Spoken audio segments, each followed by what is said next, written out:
Virgin Most Powerful Radio, sharing the gospel with clarity and charity.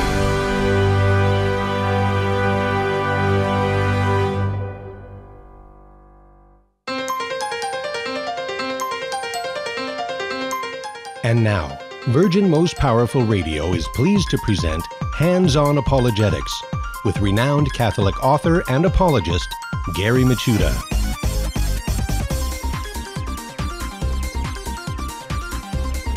Welcome, everyone.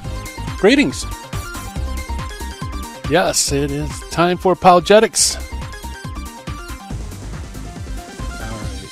Well, welcome, yes, back to Hands-On Apologetics, Virgin Most Powerful's Apologetics Dojo. I am your guest host and sensei. Well, I guess I would say host and sensei, and although sometimes I feel like a guest, at Virgin Most Powerful's Apologetics Dojo, where the rubber of catechesis meets the road of everyday life. It's great to be with you, and greetings, everyone. We have a great show in store for you coming up in the show. Actually, right after the first break, we are going to have, as our guest sensei, none other than Paul Thomas. He's going to be revisiting the dojo. And as you know, Paul had a very powerful reconversion to the Catholic faith, and he's going to talk to us about apologetics Eastern Rite style, which is kind of fun because here in the United States, it's very easy for non-Catholics and even for Catholics just to assume that the Catholic Church is pretty much American. You know, it's like the American Church. And there's a lot of objections, by the way, that Protestants have against Catholicism because of this cultural disconnect. But our church is wide and vast and includes not only Latin Rite, but also other rites, Eastern rites, and sometimes it's great to just get an Eastern Rite perspective to kind of bring us back to the fact that this is a universal church after all. So Paul Thomas is going to be joining us. It's always fun to have him in the dojo. High energy kind of guy. I can't wait to talk to him. Also, we're going to do our Finding the Fallacy and meet the early church father for today. Finding the Fallacy is the questionable cause, which is a very, very common fallacy that people fall into. And also, the Meet the Early Church Father today is kind of an obscure early church father, which kind of makes it fun. It is Saint Passion of Barcelona. So we'll learn a little bit about him as well. And as always, you are part of the program. So if you have a question for Paul Thomas or just a general question on apologetics, give us a call at 888-526-2151. That's 888-526-2151. Or you can always email your questions to questions@handsonapologetics.com. And, I get all of those, electronic emails zip right into the dojo mailbox. And that's always, it's cool to know that there's people out there. Let's put it that way. Talk about people who are out there. Hello, everybody watching on live stream on Facebook and YouTube. Hello. There's all the emojis. Yes. It's like an explosion of emojis whenever I do the shout outs. It's great to see familiar names. Yes. Thank you. Thank you for your blessings and everything. Great. Well, hey, thanks for joining us. And thank you for listening to radio or perhaps even listening on podcast. That's another important thing. Remember, you can access all the programs, Hands-On Apologetics, and also all the other great shows that are on Virgin Most Powerful Radio at the awesome virginmostpowerfulradio.org website. Just go to shows, click down, pick your favorite show, scroll down, and you can listen to all the programs. So you can take the Virgin Most Powerful with you on the road when you're working out, you're doing housework, whatever. We're available 24/7 through Virgin Most Powerful Radio and the Virgin Most Powerful app, phone app. And by the way, if you have the Ye Olde app, the Old Terry and Jesse Show app, delete it. Get rid of it because it's no longer supported. Download the new Virgin Most Powerful app, and because there are certain features that are no longer working on the old one. So keep up to date, folks. We're Catholic. We try to be cutting edge, and so at least you could have a nice, fresh smelling, fully functional app on your phone. All right. So, hey, it is February 6th, which means the West Coast trip is coming up soon. I'm really excited about this. I am going to be flying out. The Midwest Command Center is going to move temporarily to the West Coast. We're going to fly out there, and I'm going to be in studio at the Virgin Most Powerful World Headquarters on February 18th, 19th, and 20th. So for those watching on live stream, you're going to see me in studio with the gang. So that's going to be a lot of fun. And also on the 20th at 7 o'clock at the historic Sacred Heart Chapel, I'm going to be breaking down the Bible barrier and explaining why Catholic appeals to the Bible fail and how to make them successful. Now, I've been talking a little bit about this talk because it's something I don't normally give, but it's a very important talk. Maybe you've experienced this yourself. You're talking to a Protestant, a Bible-believing Christian, and you cite a verse that seems to you to be like a smack-down, flat-out, slam-dunk argument, right? Like they say, you're saved by faith alone. You pull out your Bible, you flip to James 2:24, and you say, you read it, and it says, "See that a man is justified by works and not by faith alone." Boom! The point's made, right? And then you look at your friend, and there's no effect whatsoever. Well, why is that? Well, that's what I'm going to talk about in this talk at the Sacred Heart Chapel. We're going to discuss why it is those type of things happen.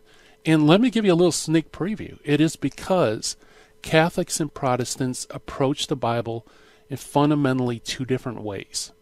Okay?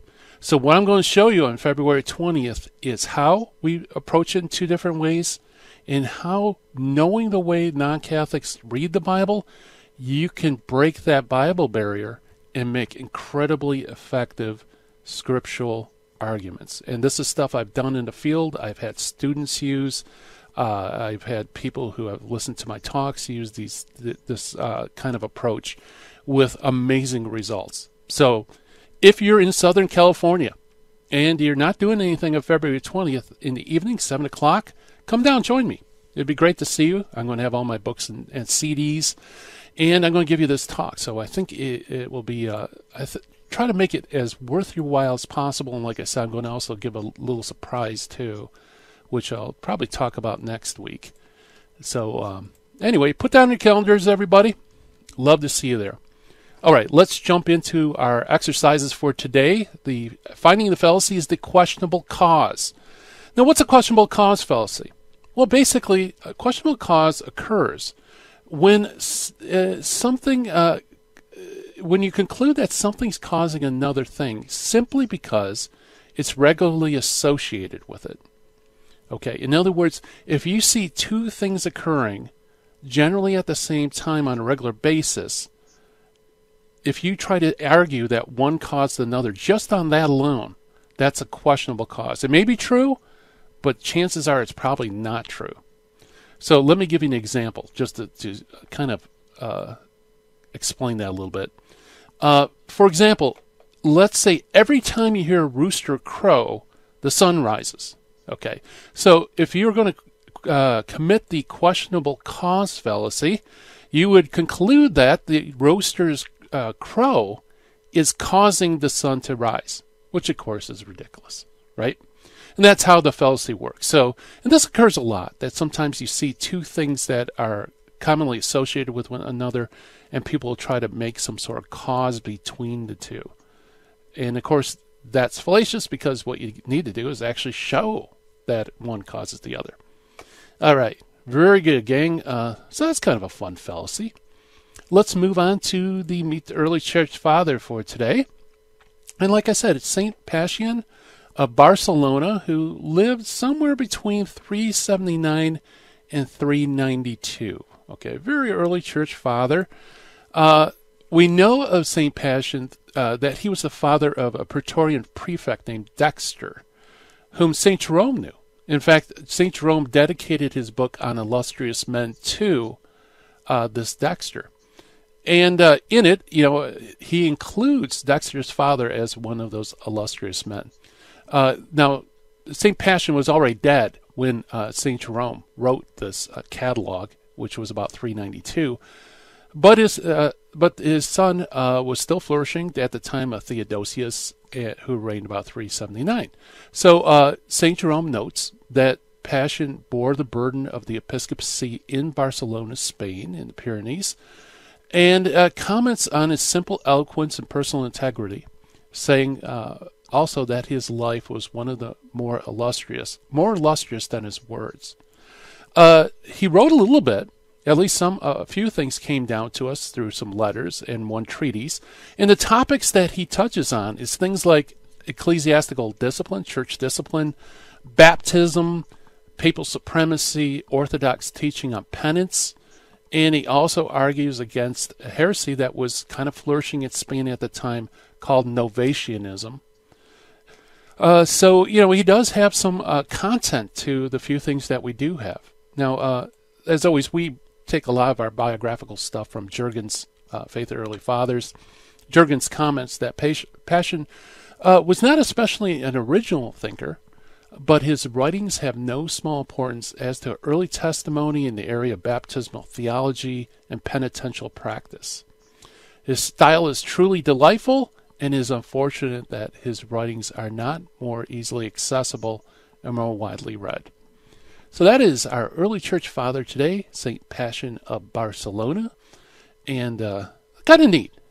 Not a ton of biographical information, but nevertheless, he definitely is an early church father that if you have occasion to read some of his writings, it's good to do so.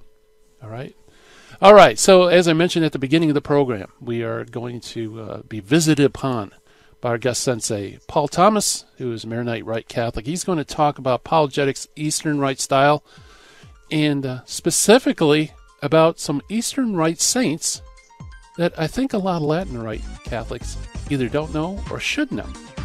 All right, so stay tuned. We'll be welcoming Paul Thomas after the break.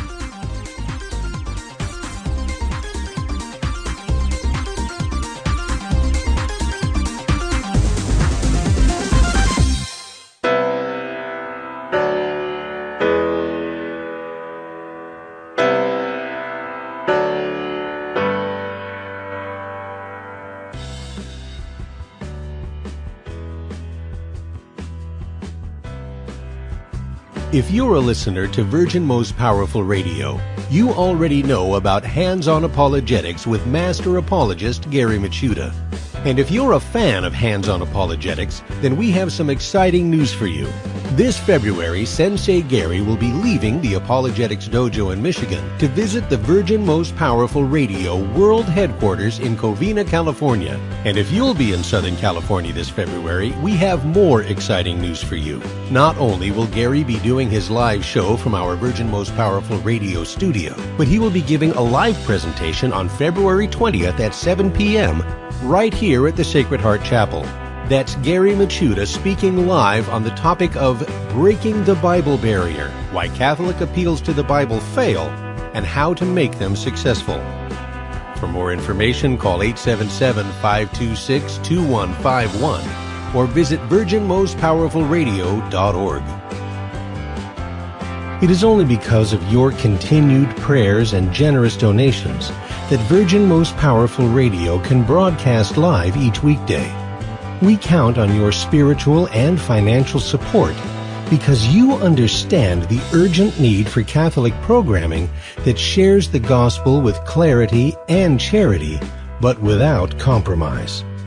Please prayerfully consider becoming a monthly donor. You can set it up with the touch of a button on our website, catholicrc.org.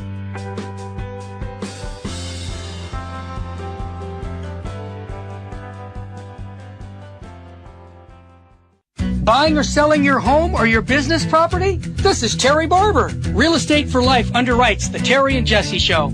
And they can connect you to one of 900 pro-life real estate agents around the world. And when they receive their referral fee, they will give 80% of it to a pro-life organization. Wow! That's 80%! realestateforlife.org, 877-LIFE-US1. Now, back to Hands-on Apologetics with Gary Machuda. If you'd like to join the conversation, call 888 888-526-2151. Here's Gary. Welcome back, everybody. You're listening to Hands on Apologetics, and we are going to have our guest sensei coming on the air is Paul Thomas, who is a Maronite Rite Catholic. He was kind of a prodigal son who wandered into a life of crime until, by a special grace of God, came back to the church with zeal. You folks probably are familiar with him. He was on the show back in November 28th, 2018, and we talked about his journey to the faith. So if you go to virginmostpowerfulradio.org, look up the November 28th show, you'll be able to hear the whole backstory. It's one of the most incredible conversion stories or reversion stories I've heard. It's definitely worth listening to. He has been giving talks on apologetics, Catholic living, Catholic life around the country to youth and adults over the years. And he's also a good friend of mine. We used to be, co-podcasters on the old Army of Apostles website. Paul Thomas, welcome to Hands on Apologetics. My man Gary, how are you? Good. Hey, I survived the ice storm. I hope you're doing okay. Of course, the kids, no school again. It's like they're never going to go back to school.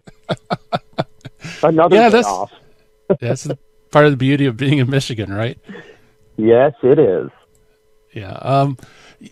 So, Paul, it's been a little while since they kind of told a backstory. Maybe could you give like a really short thumbnail sketch of, where you came from and your kind of journey back to the church? Wow. Cliff notes. Yeah. You can. Okay. I mean, born in a really, really, really good family, very Orthodox Catholic parents, very rich in history, which is kind of a pride my family's always took. My family, where we come from, we converted to Catholicism in the first century. So it's even when I left the church, it was still, especially being uniquely a Maronite, because we're very unique Catholics among the Catholic world, because we're kind of our own race. It's very unique, and it's sort of what led me back. But I was just a wild man. I always shoot for the sky. So I played hard, and I just ended up in a bad crowd and found myself that I was a very successful criminal. I was really good at it, and I made a lot of money at it. And, it went on for years. Partly when I was in it was almost like God was blessing me. I never got caught. And I'd say 10 years of that, I just felt shallow. And I needed something more. And it sort of just, as soon as I wanted more, and I started searching for it, and everything kind of came crumbling down on me, and I got in a lot of trouble, which was the best thing in my life. Yeah. And it kind of led me on this spiritual journey until that, you have to listen to my story. That one night I was just contemplating, what do you want me to do? And, the whole TV thing. Yeah. And it was like he kind of came out of heaven and talked to me for that 1 second and just touched my head, and I threw it all away. Yeah. I don't even know who that person is. It's crazy. Yeah, that's such an awesome story, too.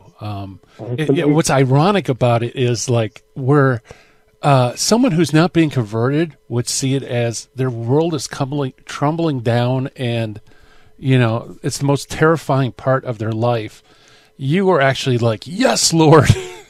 Thank you. This is what I need. I'm free. I prayed the night before that for this to happen, because I couldn't give it up. It had to be taken. You can tell your kid to get off the Xbox and they keep playing, but you unplug it and take it away, they stop. Yeah. And I couldn't stop. And I asked him, be a good father. A good fathers spank their kids and throw them in their room. I needed to be spanked. And literally 24 hours later from that prayer, 9 o'clock, I was in jail and so happy. Because it was gone. It was gone. I couldn't get it back. And it was like an Etch-a-Sketch. You do all the drawing and you just draw down and everything's blank again. And I was just transformed from that day. So Christ, it was amazing. Amen. So if anybody wants to hear the whole version, I'd really recommend it. Go to virginmostpowerfulradio.org, click on the shows menu, and select Hands on Apologetics drop down. And just scroll down to November 28th, and you can hear the whole story. It's awesome. Okay, so Paul, you're a Maronite Rite Catholic. A lot of Latin Rite Catholics probably never even heard of Maronite Rite. What exactly is a Maronite Rite? Well, very, very, very unique. So when you say rite, just to explain to a lot of Latins don't even know what the rite is. Yeah. So we have rite to the church. They're liturgical rites. So we're all Catholic. Being Catholic means you can have all these different liturgies, different practices, even different philosophies. But being in communion with the See of Peter is what really keeps you Catholic. And of all the Eastern rites, the Maronites have always been united with the throne. We have no schismatic counterpart. We're also the liturgical rite named after a saint, not after a geographical location. So we're named after a saint. Now, when I say Maud, instead of saint, it's how in Syriac we'll say saint. So instead of Saint Charbel, we'll say Maud Charbel, or Maud Maroon. So Saint Maron was a monk right around the time of Saint John Chrysostom. They actually wrote back and forth to each other. They both come from the school of Edessa. And he was a part of a monastic order. He actually made his own monastic order, and he was a hermit. And after he died, which was about 330, 350-ish, there was 400 monks in this monastery. And this spirituality grew out of St. Maron, and now we kind of have our own liturgy, our own practices. Now, granted, when the Crusaders came, a lot of Latinization happened to us because we were the Catholics on the coast. So we were the ones that they stayed there because we were fellow Catholics. So like using unleavened bread. We didn't use unleavened bread. We used leavened bread. But we sort of on the exterior Latinized ourselves a little bit. Yeah. But we have always been in communion with Rome. But we are a Syriac rite. We're not a Latin rite. We speak Aramaic in our liturgy. You have your basic liturgies, your Greek, your Latin, and Syriac. And a lot of great saints that are universal, even celebrated on the Latin Rite Church. I mean, Saint Charbel actually is in the Latin Rite calendar. Yep. Interesting. In fact, a lot of things that we don't know, like when you start listing doctors of the church, and I was listening earlier, a lot of people don't. Our church is so rich in history, and the Maronites have been there for a long time, 1,700 years. Yeah.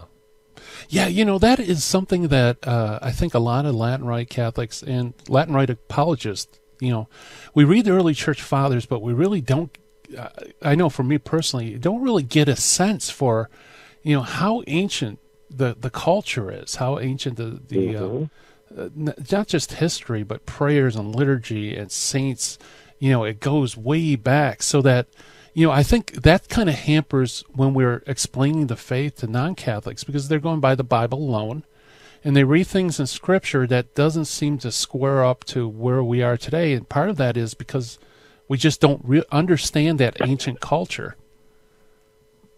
You're right, my friend. We talked about that before, even with language. Yeah. What's funny is there's one saint that there's a lot of Latin Rite churches named after him, the Saint Ephrem. Yes. Right. Mata Ephraim, this is even where they get a lot of the Immaculate Conception. He was one of the first ones. He was more of a poet. He was actually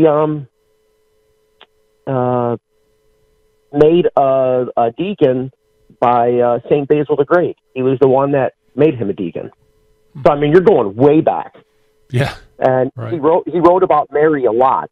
And when they actually defined the doctrine of the Immaculate Conception, one of his poems was brought out, because that's how we get a lot of our tradition. If the Eastern and Western fathers agree on something for so long, it becomes tradition. Yes. And his one famous one that was quoted when they were in the council, when they were approving this, was, he said, "Thou, my Jesus, and thy mother are the only ones who are beautiful in all aspects. Because in me, O Lord, there is no deformation. In thy mother, there is no stain." And he also wrote, talking about her as the Ark of the Covenant, he said, "O Mary, how beautiful, the only one who can touch perfection and not be set ablaze." So she was the one who could touch the ark and not die. And you get so much beauty from these saints that we just skim over their names. And the Syriac Church has given us so many great saints, but we sort of blend them all because of that age. We don't. I love when you quote them in the beginning of all your shows because there's such just immense history, and it's the beauty of our church. It's old and it's still here. Yeah, I got a question for you. I don't know if you know the answer though. Now, Saint Ephrem, he wrote theological treatises, exegetical stuff, but he also wrote a lot of like theologically rich hymns and poems, like you mentioned. And I thought I heard somewhere that the reason he did that was because there was heretics who were using hymns and poems to undermine the faith. So he kind of countered it with his own hymns and poems. Is that true? Yes, actually, that's a lot of his primary sermons were because of that. When he was ordained, St. Basil ordained him so he could preach. And that's why he did it against a lot of the heretical sects at the time. That was it was a weird time. That was, he was around the time of the cause of the Council of Chalcedon, or Chalcedon, however you want to say it. The Monophysite heresy and the Jacobite heresy was building at that time, which is why they called the council. And then for people that want to know, the Monophysite heresy is the people that don't believe that two natures of Christ, which Catholics do. And you had big divisions then. In fact, the Maronites, that's where we were surrounded by these heresies. We were the only ones who held to the Catholic faith around that time. So back then, it wasn't like now. Like, you're an apologist. We argue with each other with words. Well, back then, it was a lot different. You argued with violence. There was war.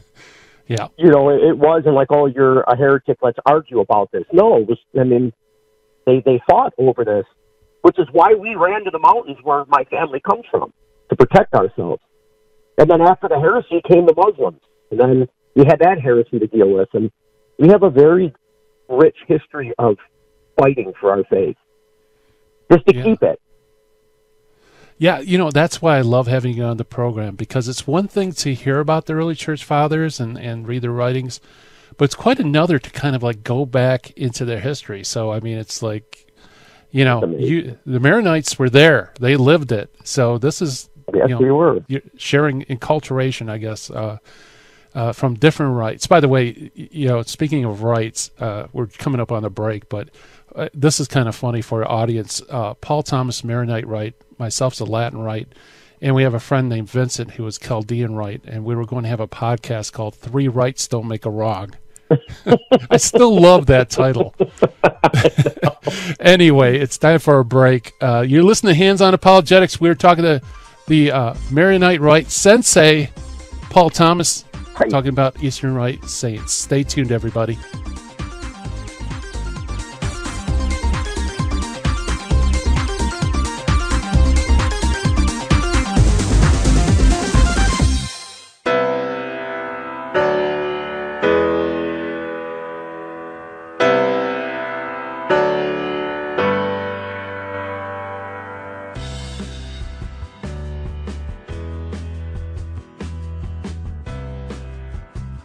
This is Terry Barber inviting you, all the men, to a men's conference June 15th at the Sacred Heart Chapel. This is going to be a day where we're going to talk about true masculinity. There's a problem in the Catholic Church today. We have very few men who love the Catholic faith. And I know a lot of the wives that I'm listening to right now saying, I want my husband to be on fire for the faith. Send him to the men's conference. Your son, send him to the men's conference by going to virginmostpowerfulradio.org or call 877-526-2151. That's June 15th. When your husband comes back from this conference, or your son, they're going to have a different view about their Catholic faith, because they're going to meet 3 men who love Jesus and his bride, the church, and are going to instill in them a love for Christ and his church, the Eucharist, Our Lady. Bring them to virginmostpowerfulradio.org. Sign up there or call 877-526-2151. Full sheen ahead.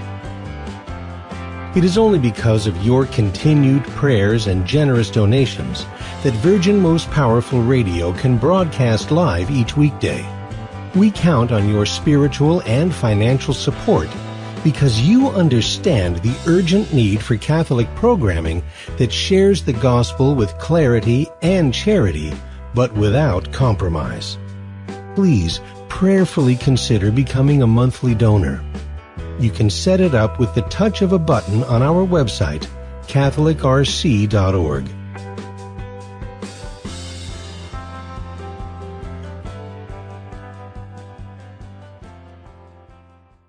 Buying or selling your home or your business property? This is Terry Barber. Real Estate for Life underwrites the Terry and Jesse Show. And they can connect you to one of 900 pro-life real estate agents around the world. And when they receive their referral fee, they will give 80% of it to a pro-life organization. Wow! That's 80%! realestateforlife.org, 877-LIFE-US1. This is Jesse Romero. You're listening to Hands-On Apologetics with Gary Machuda on Virgin Most Powerful Radio. And welcome back, everybody. We are talking with Paul Thomas, Maronite Rite Catholic apologist, just all-around great guy, and we're talking about saints from the Eastern Church, and kind of, talking about things that I think Latin Rite people should know, people should know. Because after all, I mean, the beautiful thing about these saints is that all Catholics, all Christians ought to love them because they're our brothers and sisters who are in heaven, right? I mean, we're all part of the same family. Amen. Yeah. In fact, we were talking about... What did Paul say? Yeah, go on. You're good. Oh, no, no, I was just going to say we were talking about St. Ephraim. And, St. Ephraim is honored, of course, in Maronite Rite, but, there's a Chaldean Rite Eastern Church Re-Evangelization Center right by that's named after St. Ephraim, and there's St. Ephraim Catholic churches. So we're all part of the same family. Well, his feast day is actually July 9th on the universal calendar. So nice. The Latin Rite would hear him on July 9th. That's his feast day on the universal calendar. Yeah, very good. Hey, okay, Paul, here's one that some of our listeners to Virgin Most Powerful Radio might be familiar with because there's a show right before us, Jesus 911, and they mentioned this saint in terms of its connection with exorcism. Can you tell us a little bit about Saint Charbel? Saint Charbel, maybe our most famous. Yeah. Which is funny because he was canonized before his teacher, who was his teacher in the faith, and he's still blessed. His name is Namatullah Hardini. He was canonized a year after Saint Charbel, but Saint Charbel was his understudy. He was, when I say super pious, he took his discipline after the Desert Fathers. So he left his family. He completely left his family. His mother didn't want him to be a saint. Like, not a saint, didn't want him to be a priest. She thought she knew better, but he left. And he never seen her again. He refused to even be around women. He wanted to be alone. He was a hermit. Same with Saint Maron. He lived out in the open, just like Saint Francis of Assisi did. No shelter, no nothing. He ate bread and vegetables. He never really looked anyone even in the face. He was super pious, but he had lots of healings and cast out a lot of demons. He had so many miracles. I think by the time they kept exhuming his body, and everything around him would corrode except him for 100 years. Huh. They even tried dumping lime all over him, and it's still, everything else decomposed, even his habit, but not him. Wow. And even they were saying he would exude this oil, which I actually have some. And he did it for a long time. And a doctor who was looking at it said, if you weighed this oil for how long it's been exhuming, it would be heavier than a human body. So they had no, it's miraculous. And he is often invoked. Usually a lot of the people that are invoked are hermits or monks. Who's the one that we always have on our on the cross that we use for exorcism, with the little circle, behind the crucifix? is St. oh Benedict my goodness. level? Yeah, Benedict, Yeah. a monk.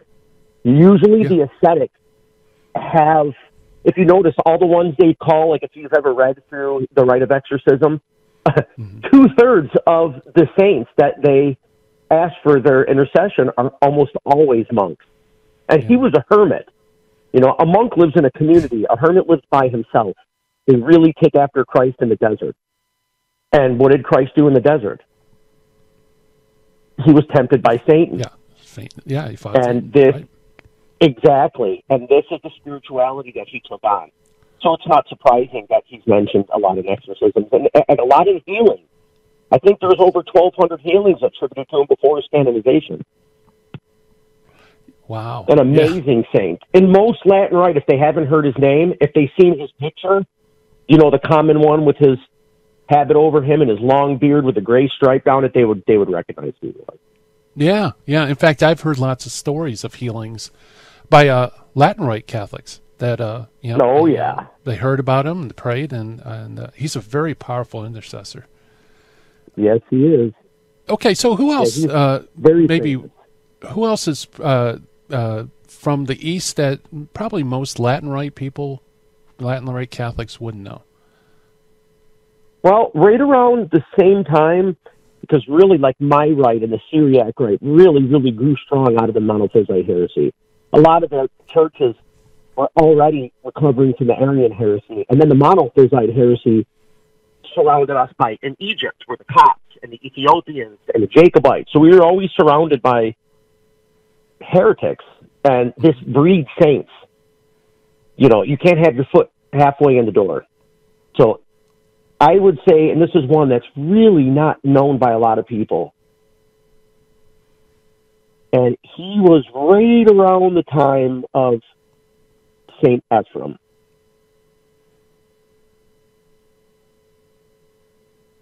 Oh, sorry, my phone just cut out.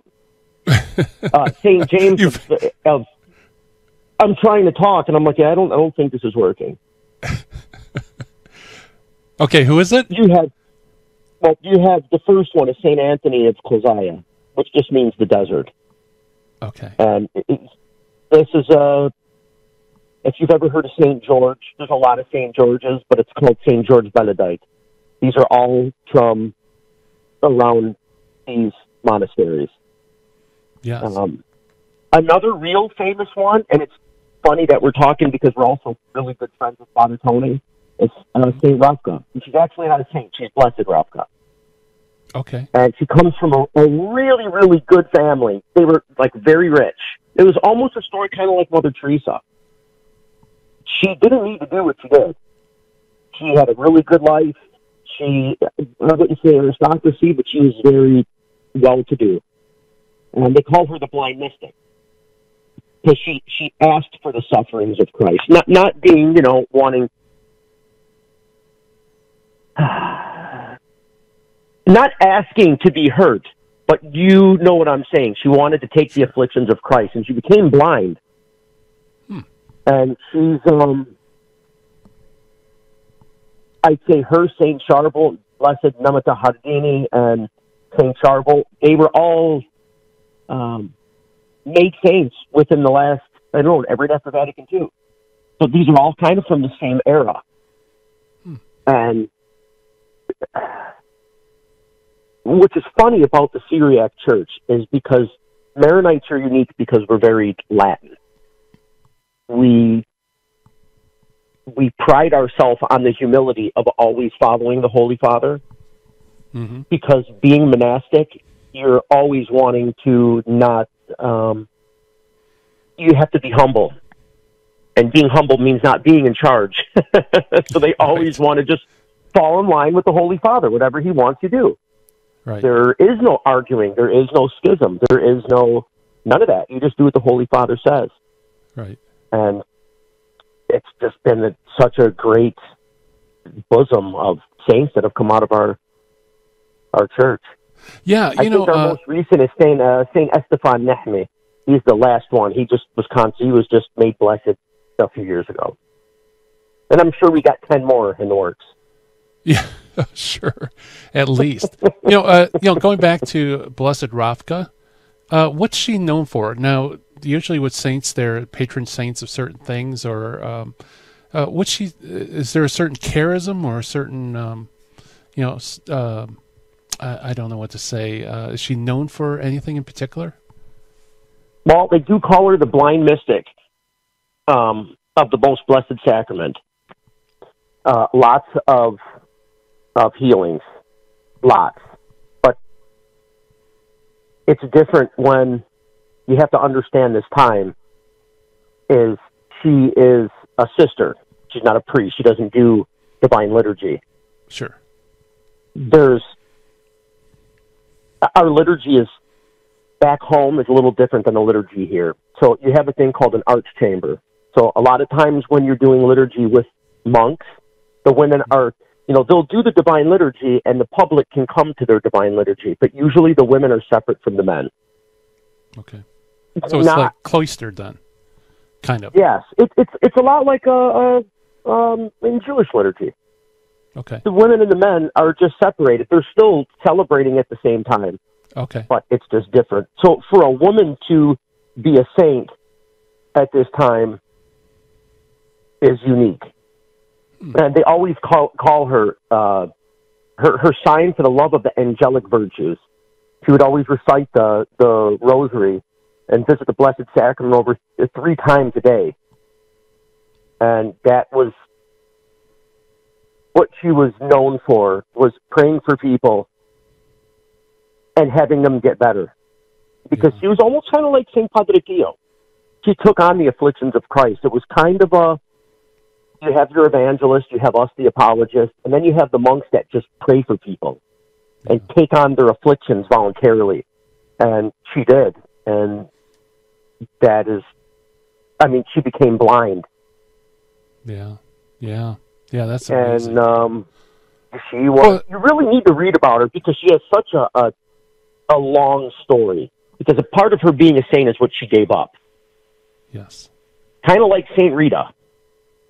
She had a life and she gave that up, and she just became a very holy woman and did miracles from a distance, just praying for people they would get healed. Yeah, that's beautiful. Yeah. It's when it comes to saints, like I said, it's something I think every Catholic, regardless Eastern Rite, Western Rite, what have you, these are our brothers and sisters, and I think everybody should. It's almost like when you're telling me these stories, it's like I instantly, love this person. It's like, yeah, this is great. They're members of the family. Well, yeah, I see we're coming up on the break. We're talking with Paul Thomas and Apologetics Eastern Rite style. We're talking about Eastern saints that people in the Latin Rite ought to be aware of. So stay tuned, everybody.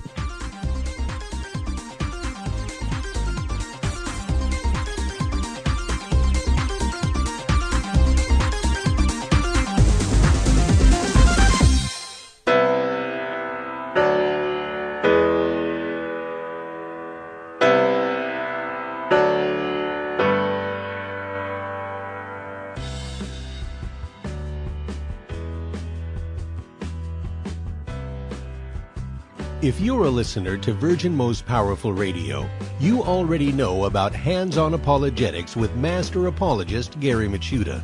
And if you're a fan of Hands-On Apologetics, then we have some exciting news for you.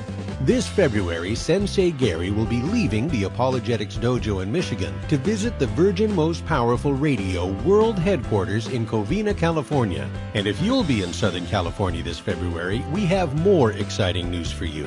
Not only will Gary be doing his live show from our Virgin Most Powerful Radio studio, but he will be giving a live presentation on February 20th at 7 p.m. right here at the Sacred Heart Chapel.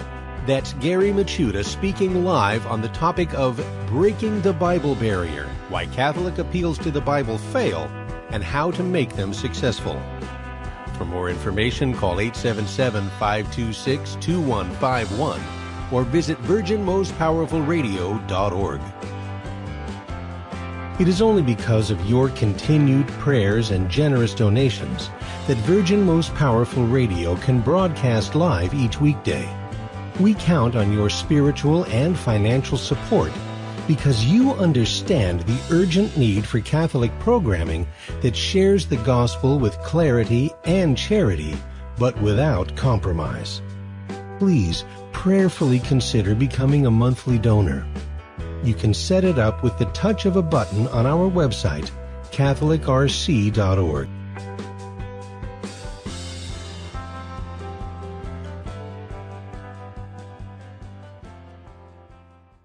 Buying or selling your home or your business property? This is Terry Barber. Real Estate for Life underwrites the Terry and Jesse Show, and they can connect you to one of 900 pro-life real estate agents around the world. And when they receive their referral fee, they will give 80% of it to a pro-life organization. Wow, that's 80%. realestateforlife.org, 877-LIFE-US1. Now, back to Hands-On Apologetics with Gary Machuda. If you'd like to join the conversation, call 888-526-2151. Here's Gary.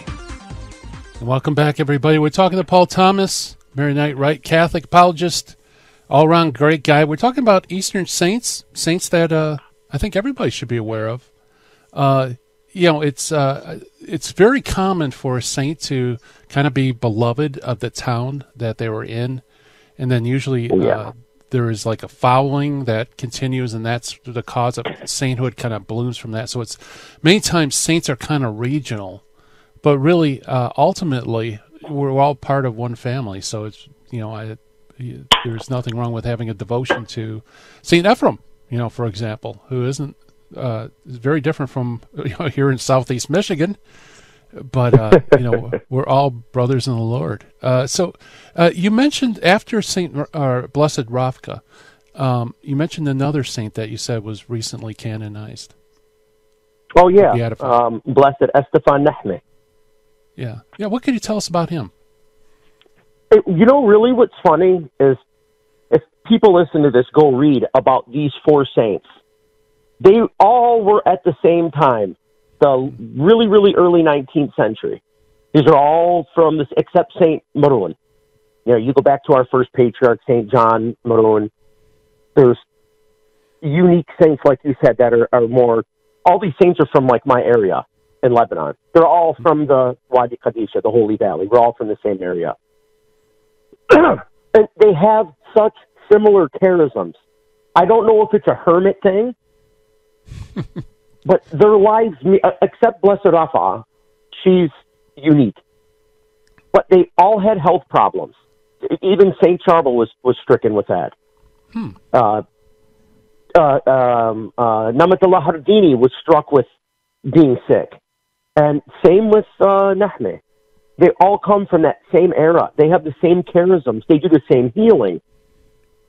It's very unique. It's almost like a Maronite thing. We love to be alone. Just let me be a hermit, way up in the mountain, all by myself. It's like a charism of the Maronite Church.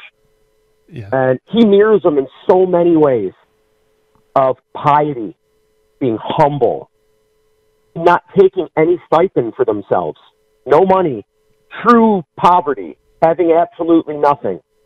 Wow. Being known for never having a new cloak.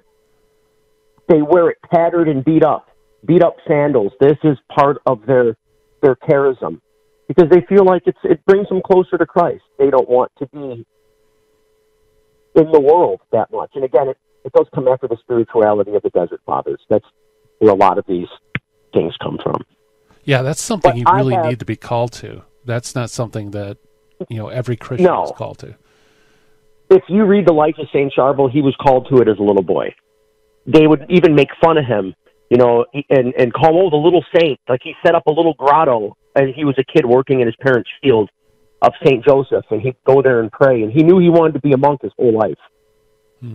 I mean, he left at an early age, 15, 16. He just left when his parents didn't know, and he went to the monastery. And they tried to get him back, but he refused. And actually, he never seen his mother again after that. Wow. It's a calling. You know, you don't get dragged into being a hermit, kicking and screaming. It's something you are called. And few become hermits. Very few. Yeah. But my all-time favorite, and he's not even a Syriac saint, but he's a saint that's very close at that time of Saint Maroon. And he's unique like Saint Maroon because they both of their liturgies still live strong today, is Saint John Chrysostom. If any Catholic should know who this is. Yes. His liturgy encompasses the whole Greek world.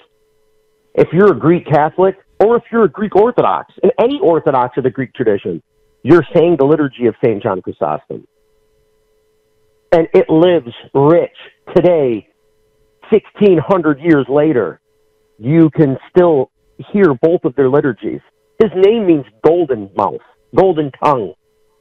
He was an amazing preacher, and he was an apologist. He was,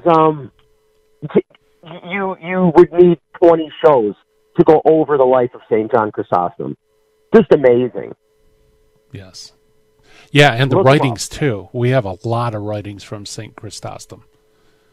And they're rich in theology. He was the Archbishop of Constantinople. So, I mean, he's also a church father. Mm-hmm. Right. His preaching, is amazing. And, you know, he was a political leader, too. Yes. And an ascetic. True. I mean, he was amazing. He did everything. I pray to God. I pray, oh Lord, that I make it to heaven and I'm able to talk with him for a century. Because he's amazing. And I've read a lot about him, and I haven't even exhausted, you know, a tiny percentage of his works. They're just incredible. Yeah. Yeah, he's known for, of course, the Divine Liturgy, right? But he's also known for homilies. I mean, sermons. He a good portion of the ton of things that we have from this particular saint are homilies. And a lot of them are against the heretics. A lot of depth. Yeah, right. Yeah, I mean, he didn't pull punches. He was, he didn't hold back. So I have a feeling that somehow or other you and Terry Barber are somehow related to John Chrysostom. Yeah, well, he's Lebanese, isn't he? Yeah. Oh, yeah, sure, yeah. I actually have, about it is how you pronounce it. I actually have some of those in my family, by marriage, though. We're not related by blood. But I think we're from the same area in Lebanon, so down the line, we're probably 30th cousins. You know, that's the beautiful thing, ladies and gentlemen. If you ever have friends who are Eastern Rite, if you ever visit their churches, one of the beautiful things is it seems like everybody is related to everybody. You know, it literally is like one big family. Well, look at me and you are really familiar with the Chaldeans. A lot of people around the nation probably have never even met a Chaldean because you're talking an ancient tribe you can find in the first pages of Genesis. They're very old and they're very small. And by the way, Chaldean Rite Catholics are largely from Iraq area. They're Babylonian. They're Babylonian. And Abraham came from Ur of the Chaldees, right? So it's deeply, and a lot of them immigrated to southeast Michigan because of the persecution in Iraq. So in our area, there's a fairly large community of Chaldean Rite Catholics. But it's actually the largest in the world is here. Yeah. There's more Chaldeans here than anywhere. So me and you were familiar with their liturgy. But if you go to their church, you find out everyone is sort of related down the line, either by marriage or by blood. Yeah. It's not a giant community. And Eastern, Latin Rite is not Italian or German or American. It's all these different countries. So the Latin Rite encompasses, it's greater than a single culture. It's more of cultures united by a liturgy. Whereas in Eastern Rites, we're more community, especially the Syriac Church, because we're small.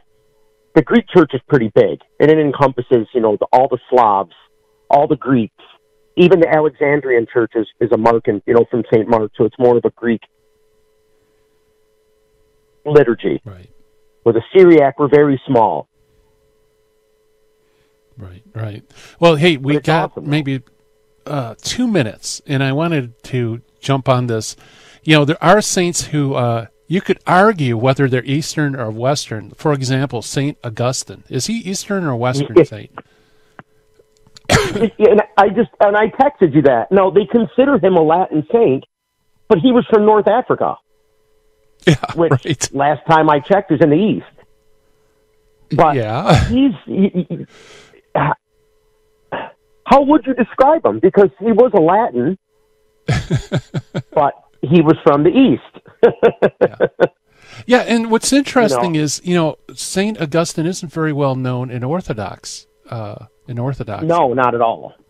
But they're starting to become Some Orthodox don't even consider him a saint, though. They consider him a Manichae. They say he never converted. So according to your theory, he's an Eastern saint that the Orthodox look at as Western. Yeah, actually, they don't. It depends on the Orthodox. Again, that's true. I know we only got a minute, but how long do we have? A little less than a minute. Yeah. If you go into the Eastern Schism, and most of the schism was the Greek churches, the Syriac churches, it's a lot different. They accept him as a saint. A lot of the Greeks, especially the Slavs, they don't even consider him a saint. Yeah. But remember, Orthodoxy's church to church. It's not like us. They don't have one leader. So it's individual churches have their individual opinions. That's very true. Yeah, very good. Well, hey, Paul, it's great for you to come back on the show. I love you, brother. Yes, it's always great to take a nice deep breath. If Eastern Rite, the Eastern Church is part of the lungs of the church, right? So, anyway, thank you so much for coming on the show, and that was a lot of fun. I really appreciate it. Gary. All right, bye. All right, ladies and gentlemen, that was Paul Thomas. Coming up tomorrow, we're going to have Dr. Douglas Beaumont come back to the show. If you remember, he's a convert and author of Evangelical Exodus. And we're going to talk about Sola Scriptura, the Bible alone. And this is a teaching that he really wrestled through as an evangelical. And it's going to be great to hear some of his insights that he uncovered in his path back to, or I guess not back to, path to Rome. Also, Friday, I'm going to be going over the rundown of the top 10 warning signs that your loved one is being pulled out of the church. So it's going to be an important broadcast, especially for Catholic parents out there, or even non-Catholic parents, if you want to see the warning signs that perhaps your child is being pulled out of the church by, I guess you could say, wolves. Let's put it that way. And also, as always, please support Virgin Most Powerful Radio. We appreciate your support. Please pray for us. Share us on social media. Tell your friends. Link the sites. Do what you can. And also, thank you so much for your generous donations. Like I said, we do the Lord's work, but we're in the world. We have to still pay bills and things like that. So we appreciate your generosity in that respect. And, man, it's already time to shut down the Midwest Command Center here in Southeast Michigan. Turn off the lights. Why? Because high-intensity talk radio, Catholic talk radio, is headed your way with none other than the Terry and Jesse Show. So you're going to hear high-intensity Catholic talk radio coming at you. And like I said, it's time for me to turn off the lights here in the dojo. It's been a lot of fun talking to you today. Really thank you for listening and also for supporting our program. All right. Everybody have a great, blessed day, and I'll see you tomorrow. Bye-bye.